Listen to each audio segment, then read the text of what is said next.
Hey, what's up folks? Welcome back to the channel. Today, I'm gonna go over what I'm dosing on my mixed reef tank and why I'm doing it. If this is your first time here, my name is Goran and you guys are watching Reef Under the Roof.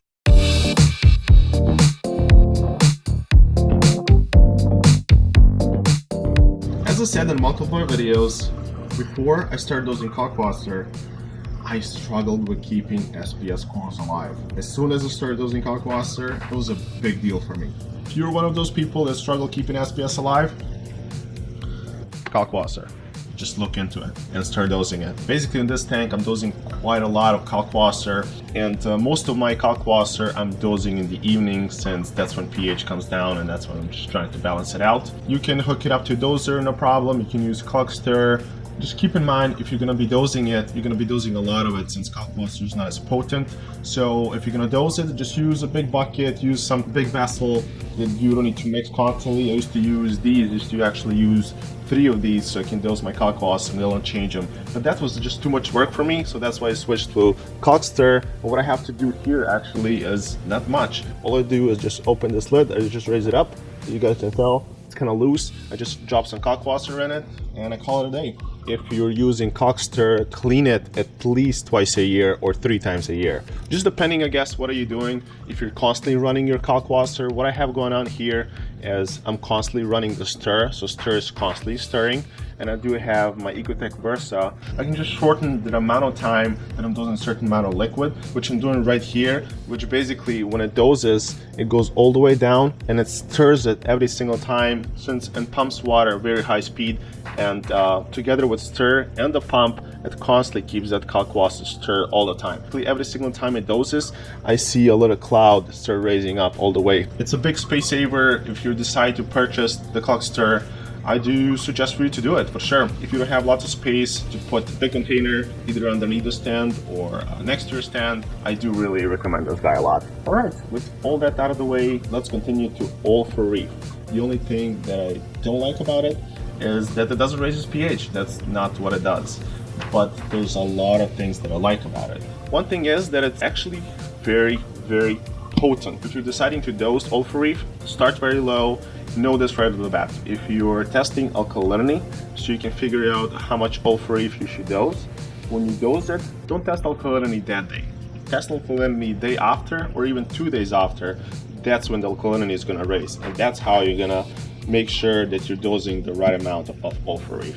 And of course, other thing that I love about this thing is all you need is 1 pump to dose alkalinity, calcium, magnesium, and to be quite honest guys, I don't remember last time I tested calcium in this thing. Since I'm dosing Kalkwasser and all for Reef, both of these are dosing alkalinity and calcium in equal amounts. If you're just starting in the hobby, I suggest for you to start dosing Kalkwasser first. Then when you end up maxing out on that, which actually what I'm doing, I'm replacing all my evaporated water with Kalkwasser. So if you end up maxing out on Kalkwasser afterwards, you can start dosing all for Reef. And all for Reef is great because it just uses 1 pump to dose calcium, alkalinity, magnesium, and some of the other trace elements, which I love. And again, since it's very potent, I don't need to refill this container here almost at all. I believe I'm refilling it around once a month or so. I'm actually very curious what do you guys think about all for Reef. I know that plenty of folks are still using calcium reactors, and I'm just interested in why they're doing that. If you can use just 1 pump and dose just 1 solution, isn't that way easier than setting up calcium reactor and tinkering with it? And I know calcium reactor is very easy to deal with when you have it all set up, but afterwards you're going to have to pull it off and add the media and break it apart, clean the lines, and just deal with all that stuff. But why not instead just purchase a nice, cheap, reliable pump, small little container, and all for Reef, mix it up, and you're good to go. And I'm really interested for you calcium reactor guys, and usually who's using calcium reactor has been a hobby for quite some time, and I'm pretty sure they haven't even considered this product right here. But trust me, if you're using Kalkwasser and you took care of all of your pH needs, this will be perfect to dose right after that.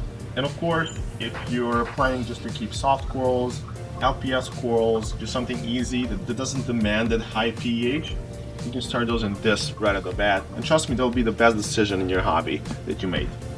Alright, let's talk about nitrates. This right here is my nitrate mixture, which I mix with potassium nitrate and with sodium nitrate. Of course, I won't be talking about this product in this video. I'll be talking just about nitrates. But of course, if you want to get this one and check it out, you can go find it on my website.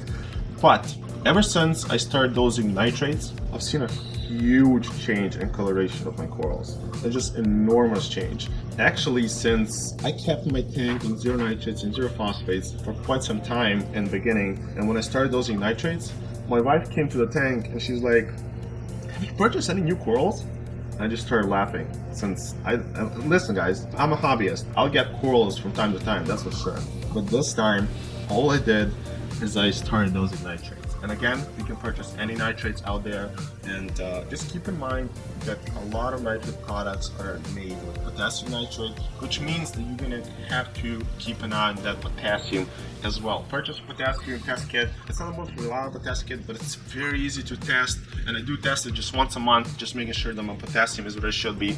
Usually when I see 430, 440 numbers, I try to just lower down the dosage of my nitrates, and then I'm good to go. And if you're gonna purchase a nitrate supplement for your aquarium, make sure check on the label if it's made from sodium nitrate or potassium nitrate.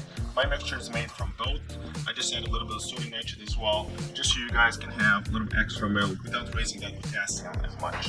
Why it made a big difference actually is because most of the food that I'm feeding my fish is flakes and pellets. In the beginning, I tried different coral foods, I tried different aminos. I don't want to tell you guys which one I tried, which one I didn't. It doesn't really matter because none of them really work. Ever since I started using this, as I said, in basically 2, 3, 4 days. I know this sounds silly, and I'm not talking about my product here, just so you can see it. Try any nitrates, and if you have been running your tank on zero phosphates and zero nitrates, you're gonna see enormous change in just a few days. I've been hearing from lots of people that keep their corals these days that their secret ingredient for miracle coral coloration has been low phosphate, high nitrate.